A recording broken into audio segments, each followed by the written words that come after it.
Hello and welcome to another Daily Muppet, this time following our Brighton game. And I was going to put this off till Monday, but personally just felt so irritated by today's game, the whole situation that's gone on today, that figured I'd go into a video now.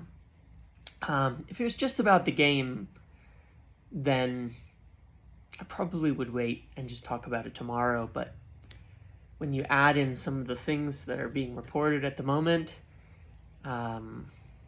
it's just horrifying, the whole thing, what's going on. So let's talk about it. First, I'll talk about the game.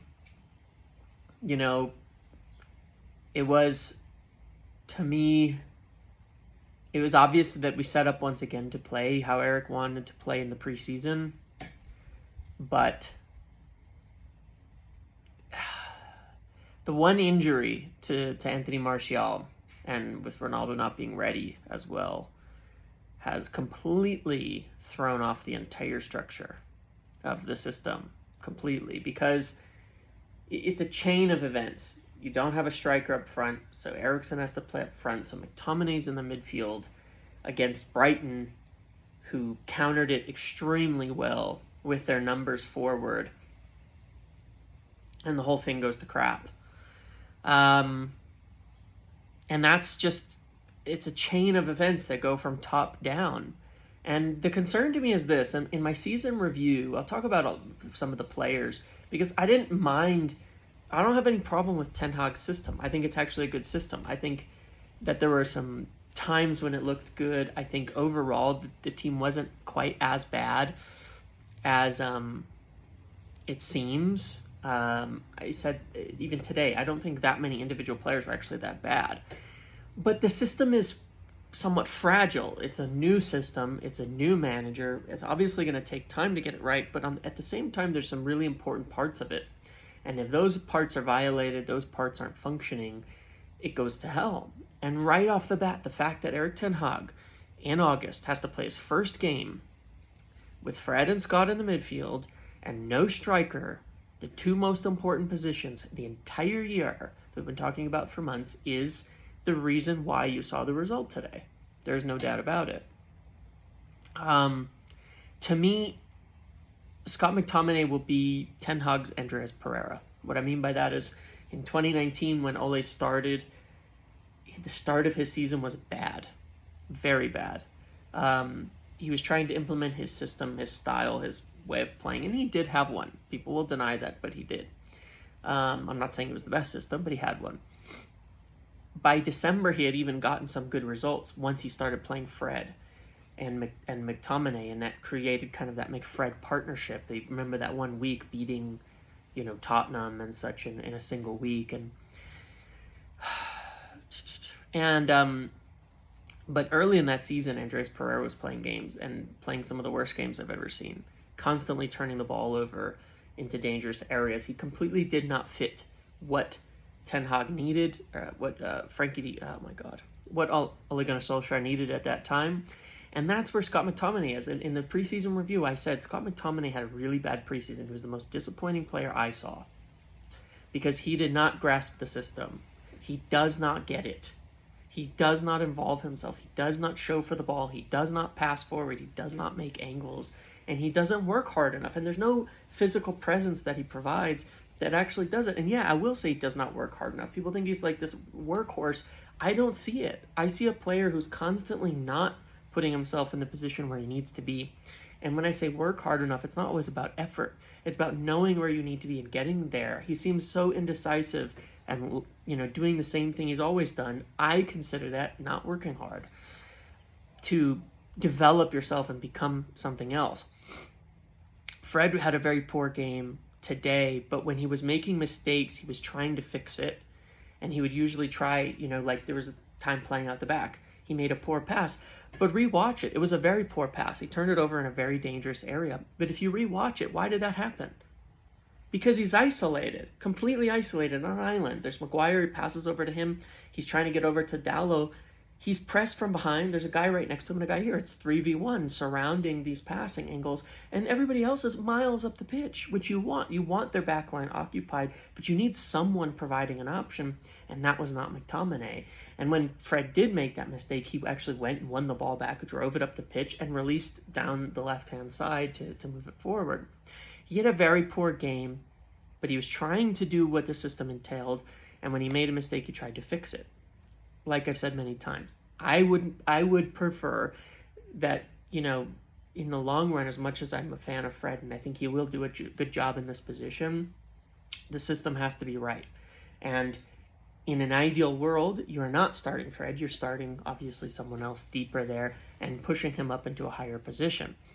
But in 53 minutes, he still doubled Scott's passes with 80% completion rate versus 18 passes from McTominay with a 68% completion rate.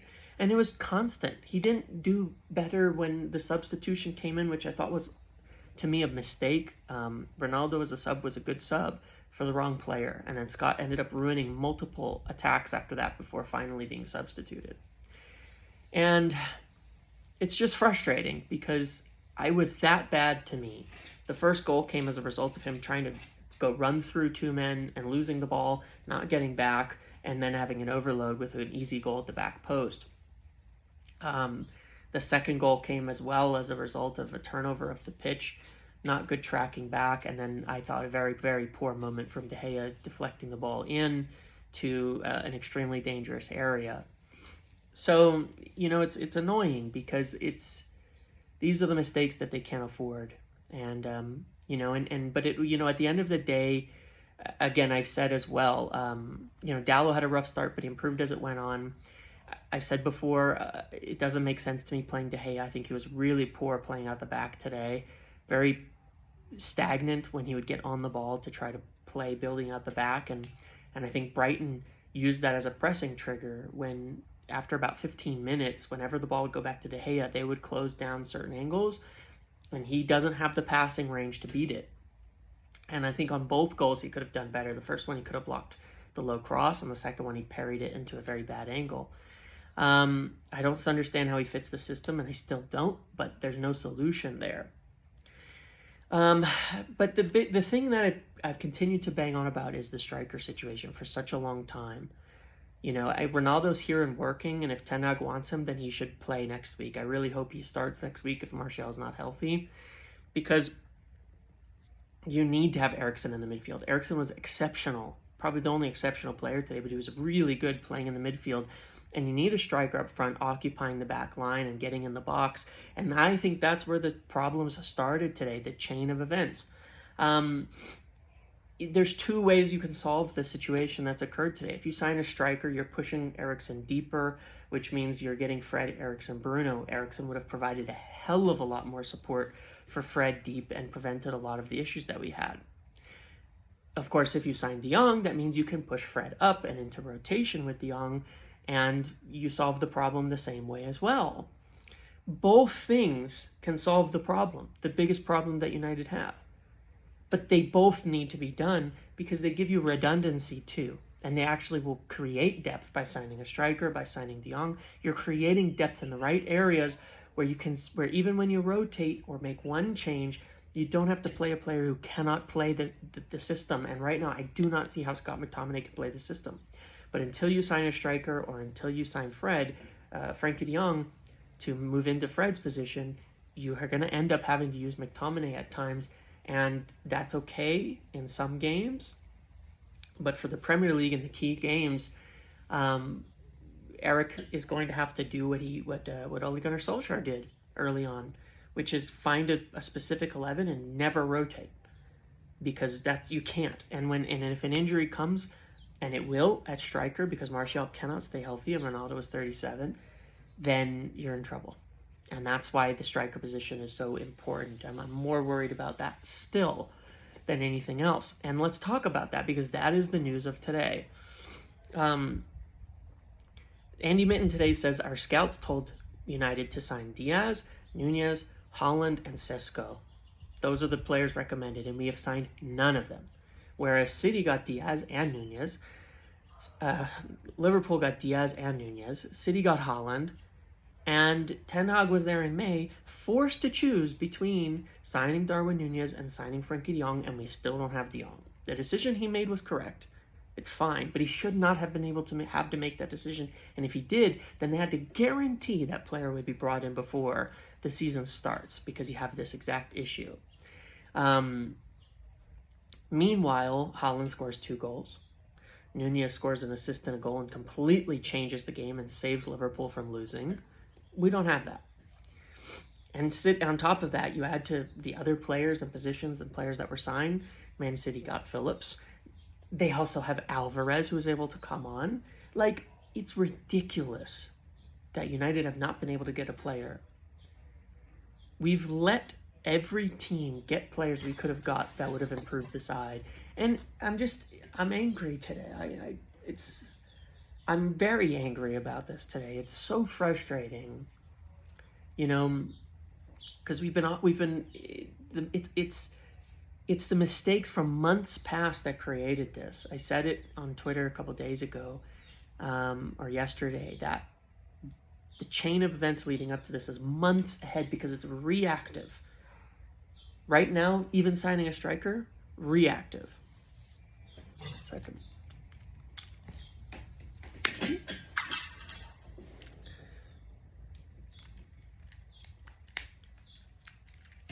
It would be a reactive choice to go for and sign a striker, the type of names they're looking at right now, not a proactive choice. And that is the biggest issue. There's no proactive transfer movement at United. It says in this article now, this is where it gets really disgusting. We're talking about Arnautovic as a signing. And why are we talking about Arnautovic? Because Ronaldo said he wants to leave. Reactive. This is a player who has multiple racial allegations, is over 30, and once again kicking the can down the road for an option that will solve nothing for the long term, but just get us through the year. Why not Šeško? Because they have a difference in evaluation. Why not Nunez back in May? Because they didn't want to pay the money. We've been offered Aubameyang, Memphis Depay, and multiple other players. None of them are the right player right now, except a player like Šeško, but they won't buy him because they don't want to spend the money. That's all it comes down to at the end of the day. They do not want to spend the money. They don't have it. And it's absurd, and look, like I've said many times, I really rate Ten Hag. What I see from him, what he's trying to do, I can see it. It's clear as day, and it will work. What he can do for the team is great, and I don't think he will fail. And I think even with what he's got today, he's going to figure it out, and he's going to correct a fair bit of what happened today. But it is an absolute failure on the part of management right now to not get him the players. That's what I was trying to say in a previous video, but I was being a lot more positive before the game, which was, I don't think he will fail, but it's still a failure by management to not get him what he needs. And today's game is a real reality check. He has to get the team exactly right, and I think he'll recognize where it was wrong. And then he's going to have very little room for rotation through the options. If he takes today's team, if Ronaldo's fit, he'll start him every time and push Eriksen into the midfield. And then hopefully Martial gets fit and you have a little margin for change there. But he will have very, very little room for rotation through the options. And if Fred gets hurt, then you are back to that. I don't think that'll happen.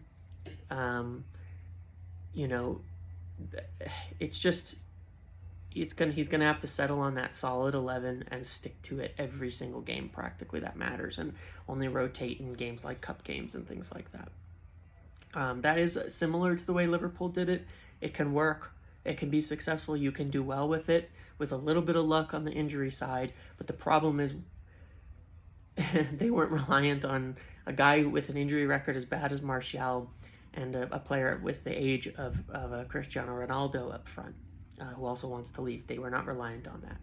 So if you add a striker and you add Frankie de Jong, then you can move forward and you have options. You have rotation.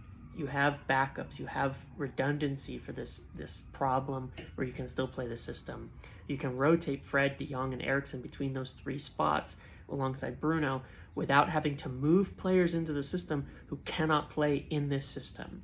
And that's going to be the killer. And then obviously in future years, you want to keep improving upon that. But it's coming back to the same thing. To me, this game, the result is a matter of the striker situation. Forcing a change in the team, forcing players in who shouldn't be playing, and who have not got the system, and in preseason who are extremely poor in the system. And that's the result. You're not afforded those luxuries. Brighton is a very good team. You can get away with it at times in preseason. You can't in the Premier League. And that's going to be the reality check for Eric. And hopefully the reality check for the people in charge, because ultimately it's their fault. Ultimately, they're the ones there. And the fact that we're, it just, I'm very upset by it, because even when I see things like looking to Arnautovic as a cut price solution, why? Why do we need a cut price solution? We've spent 60 million euros. Why do we need a cut price solution? We've cleared $1 million a week in wages. Why are we looking at cut price solutions? Why not spend the money? Spend the money that's there. Spend the money that should be there. And articles about a difference in a gap of valuation. Who cares? I think Liverpool rated Nunez at 100 million? Nope. Or even 75 plus 25, whatever it was? Nope. I don't think they did. Doesn't matter. It's about what the priorities are, which is not to get a good deal, but to get the players you need to be successful. And, like I said, Eric I think will do a good job. I think he's going to solve the issues. I think when Ronaldo is fit, it's going to help. When Martial is fit, it's going to help a lot, whether he gets any signings in or not. But it is a complete and utter failure on the part of the board and of upper management why they're at this position right now going into the first game. And the dropped points are entirely on them. If they made a different decision back in May, if they get a striker in, this wouldn't have happened. I could practically guarantee that. So, is what it is. This is a huge week based on what I've said before with regards to Frenkie de Jong being forced out of Barcelona and what happens next. We'll see what happens with these striker rumors. I'd be very, very disappointed if they sign Arnautovic right now, especially as that'll mean that is the forward signing that they're getting in, on top of the other personal issues, which I think cannot be ignored. So, big week. I'll keep you updated. Thank you for watching. Hope you have a good few hours remaining of your weekend and into the week. Make sure to like, comment, subscribe, turn notifications on. I'll see you later.